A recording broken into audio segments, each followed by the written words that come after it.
affairs that these so-called conservatives disagree with, then it's full speed ahead. I doubt that anybody on either side of the question of abortion would say that it is not a contentious issue. I have found and stated great disagreement on my part with what I have found in the so-called pro-life camp. While being concerned about a zygote, that's when the two cells, the male and the female, decide to form a partnership and produce, ultimately, another human being. They are concerned about embryos, which are an early stage of development of this potential human being, and they're concerned about a fetus, which is a further development. But once all of this activity has culminated in the birth of a full-fledged human being, the interest on the part of most of these pro-life groups and people will come to an end. And this is especially noted among the Republicans, that party of hypocrisy, and is presided over by the so-called President Donald Trump, who now pretends to be religious. He sowed the wind during his campaign, and now America's reaping the whirlwind.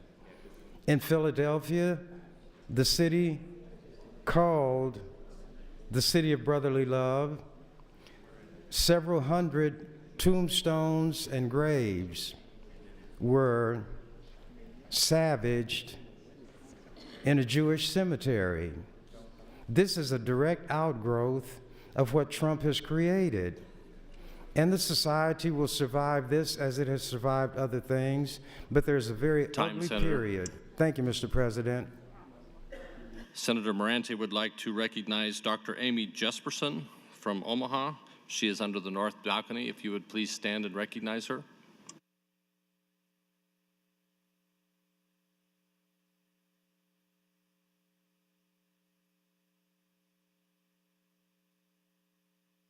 Thank you, Senator Chambers. Senator Christ, you are next.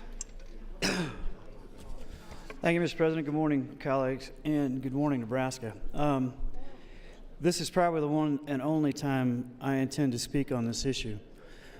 When I came into the legislature, Senator Chambers was just a few years from coming back, and I was warned that if I had any aspirations of changing the funding mechanism for 911 or personalized license plates, I better do it now before he gets back. History proves that Senator Chambers was not necessarily in favor of license plates that differed from the standard Nebraska plate. So let me give you a little history. If we had individual license plates that would have been stamped out by our prisoners without the courtesy or the ability to do what we do today in terms of digitally producing license plates, it would have been more expensive than producing the license plate we can today. And in essence, it becomes a money maker for the state of Nebraska.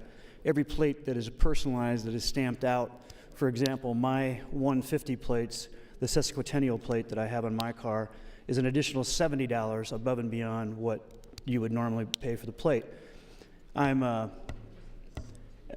committed to keeping that plate on during the 150-year celebration of the state, which starts on Wednesday. However, what I think we have done, and I was warned, Senator Dennis Utter, who was part of this body until he passed away a few years ago, told us all and warned us on a daily basis, beware of the slippery slope. I hated that when he said it, because I think everything is a slippery slope and it kind of demeans what we do here. But he's a man who's very wise. Looking back on it, we have indeed created a slippery slope. We have Creighton University, Friends of the Union Pacific Railroad, Nebraska Cattlemen Research, Air Force, Army, Coast Guard, Marines, National Guard, Navy, the Gold Star Plate for those who, immediate families of a member of the United States military who died while serving, just to name most, but a few. And you'll recognize, I hope, in that laundry list that I just read, there are no controversial plates. So where do we draw the line? Friends of the Nebraska death penalty? How about that one? Where do we draw the line where we say, no, this is too controversial? DMV already has their hands full in terms of the actual message on the plate. I think you can appreciate the fact that when they receive a message plate and request, they have to carefully scrutinize to see if it's offensive or not politically correct, if you will, to have a license plate that depicts something that everyone knows is poor taste or worse. So those of you who know me that I know that I am pro-life. Unlike the example that Senator Chambers just used, I have voted to take care of the born and the unborn throughout the time that I have been here. I have voted to make sure that everyone is protected and that the essential services that we need to provide to people for health and well-being and safety are there when at all possible. I remember a late night where a senator who's no longer with us was standing down in the front and he said, I just don't want to take the chicken out of the pot. I want to take the water back and I want to take the pot. Well, that's the antithesis of what I've tried to stand for in this body. But I don't think I can support this plate because this truly is the last muddy slope to take us down into a very controversial issue, whether you're pro-life, pro-choice, pro-death penalty, anti-death penalty. Where do we draw the line? Thank you, Mr. President. Thank you, Senator Christ. Senator Watermeyer, you are recognized. Thank you, Mr. President. I appreciate the comments on the bill so far this morning. It's a good debate, but I wanted to address back to AM 40, which I will oppose Senator Morfell's AM 40. A couple of things as far as the idea, and if you want to talk about a pro-choice license plate, you certainly are free to bring that up. It would be a little unfair to have an amendment like this pass on this bill because it didn't have a hearing as such as pro-choice would have had. So I would suggest that that individual or those groups would be free to go ahead and have a bill next year and bring up the topic about pro-choice. The other thing is I want to remind you about this is a volunteer license plate that you have to pay an additional fee for, and that in that regard I believe it completely stands on its own. The message stands on its own, and I would stand opposed to AM 40 to LB 46. Thank you, Mr. President. Thank you, Senator Watermeyer. Senator Walls, you are recognized. Or, excuse me, Senator Chambers. My apologies.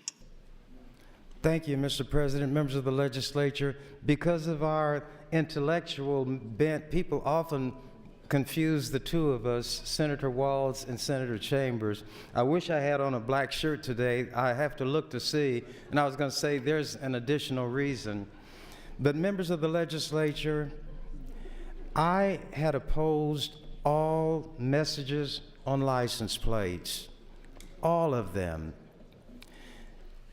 There have been attempts in the South to use the letters KKK